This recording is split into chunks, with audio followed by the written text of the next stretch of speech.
ایک بہت چھوٹا سا واقعہ ہے۔ ایک مالکن ہوتی ہے اور ایک ان کے ہی گھر میں خانسابہ ہوتی ہے، کھانا وانا بناتی ہے۔ وہ جو مالکن ہوتی ہے نا، وہ روز اپنے میاں سے لڑتی جھگڑتی ہے، اور جو خانسامہ ہوتی ہے وہ انہی کے گھر کے ایک سرونٹ کوارٹر میں رہتی ہے، خوش و خرم اپنے شوہر کے ساتھ وہ زندگی گزار رہی ہوتی ہے۔ تو اس کی جو مالکن ہوتی ہے وہ اس سے یہ پوچھتی ہے کہ تو زندگی اتنی خوش و خرم کیسے گزار رہی ہے؟ نہ تیرے پاس اتنی لگژری لائف ہے، نہ کچھ ہے، پھر بھی تو خوش ہے اپنی زندگی میں۔ وہ کہتی ہے، بی بی جی، ہم رات میں اگر روٹی اور چٹنی کھاتے ہیں نا، ہم اس میں بھی رب کا شکر ادا کرتے ہیں۔ بس جو بھی نعمت وہ مجھے بھلے تھوڑی دیتا ہے یا زیادہ دیتا ہے، میں نا اس پروردگار کا شکر ادا کرتی ہوں، اور جب میں یہ شکر ادا کرتی ہوں نا تو میرے دل کو بڑا سکون ملتا ہے۔ اس شکر کے ذریعے نا ہماری زندگی جو ہے وہ بڑی ہی سکون سے گزر رہی ہے، اور بڑے اطمینان کے ساتھ یہ زندگی ہماری گزر رہی ہے بی بی جی۔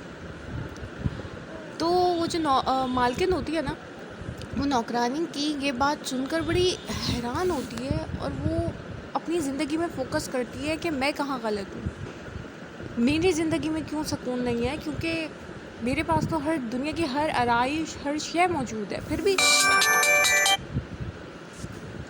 میں بے سکونی کی زندگی گزار رہی ہوں۔ بس اس کو یہ بات جو ہے، اپنی نوکرانی کی بات میں اپنی زندگی کا سکون جو ہے وہ نظر آ گیا کہ اس نے ہر حال میں اپنے پروردگار کا شکر ادا کرنا ہے۔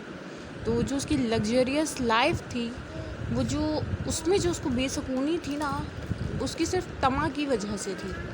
وہ طمع کیا تھی کہ اس کے پاس یہ والی گاڑی ہے تو اس کو اور اس سے بڑی گاڑی چاہیے، اس کے پاس کھانے میں یہ سب کچھ ہے تو اسے اور کچھ اور اچھا چاہیے، اس کے پاس اتنے 1000 کا گز تھا، 1000 گز کا، تو اسے اور اس سے بڑی کوٹھی چاہیے۔